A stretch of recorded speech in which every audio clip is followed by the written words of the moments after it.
ಕೂತಿರ್ತಾರೆ, ಅವ್ರಿಗೆ ನಮ್ಮ ಧ್ವನಿ ಕೇಳಿಸೋದೇ ಇಲ್ಲ. ಜೈ ಜೈ ಜೈ ಜೈ ಜೈ ಭೀಮ್, ಜೈ ಜೈ ಜೈ ಜೈ ಜೈ ಭೀಮ್.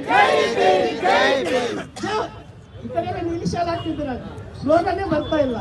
ಜೈ ಜೈ ಜೈ ಜೈ ಜೈ ಭೀಮ್, जोर से बोलो जय भीम, पैर से बोलो जय भीम. ಧನ್ಯವಾದಗಳು.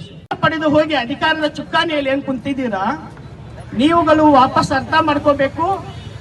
ಇನ್ನು ಮುಂದಿನ ಚುನಾವಣೆ ಬರುತ್ತೆ, ನಾವೆಲ್ಲ ಜಾಗೃತರಾಗಿದ್ದೀವಿ. ನೀವೇನಾದ್ರೂ ಈ ಮೂಲಭೂತ ಸೌಕರ್ಯಗಳನ್ನ ತಕ್ಷಣ ಒದಗಿಸಿ ಕೊಡದೆ ಹೋದ್ರೆ ನಿಮ್ಮನ್ನು ಮನೆಗೆ ಕಳಿಸೋ ಅಸ್ತ್ರ ಡಾಕ್ಟರ್ ಬಾಬಾ ಸಾಹೇಬ್ ಅಂಬೇಡ್ಕರ್ ಅವರು ನಮ್ಮ ಕೈಲೇ ಕೊಟ್ಟಿದ್ದಾರೆ, ನಿಮ್ ಕೈಲಿಲ್ಲ. ನಾವು ರಾಜಕೀಯವಾಗಿಯೂ ಸಹ ಜಾಗೃತರಾಗಬೇಕು. ಅಧಿಕಾರದಲ್ಲಿ ಹೋಗಿ ಕುಂತಿದ್ದೀರಾ, ನೀವು ಕೆಲಸ ಮಾಡದೆ ಹೋದ್ರೆ ತುಂಬಾ ಗೌರವಪೂರ್ವಕವಾಗಿ ಆ ಕುರ್ಚಿ ಬಿಟ್ಟು ಮನೆಗೆ ಹೋಗಿ. ನಾವು ನಿಮ್ಮನ್ನು ಬೈಯಲ್ಲ, ಆ ಕುರ್ಚಿ ಬಿಟ್ಟು ನೀವು ಮನೆಗಳಿಗೆ ಹೋಗಿ. ಒಂದು ನೀರು ಕೊಡಕ್ ಆಗದೆ ಹೋದ್ರೆ ಜಿಲ್ಲಾಡಳಿತ, ಜಿಲ್ಲಾ ವ್ಯವಸ್ಥೆಗಳು ಯಾಕೆ ಬೇಕಾಗುತ್ತೆ?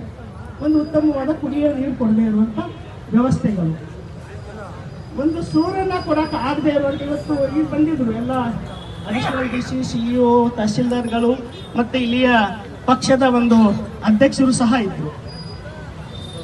ನೀವು ಪಕ್ಷಾತೀತವಾಗಿ ಮೂಲಭೂತ ಸೌಕರ್ಯಗಳ ಬಗ್ಗೆ ಚರ್ಚೆ ಮಾಡಬೇಕೆ ಹೊರತು ಪಕ್ಷಾತೀತ ಎಲ್ಲ ಪಕ್ಷಗಳು ಇವತ್ತು ಏನು ಜನರನ್ನ ರಾಜಕೀಯವಾಗಿ ನಂಬಿಕೆಯನ್ನ ಹುಟ್ಟಿಸಿ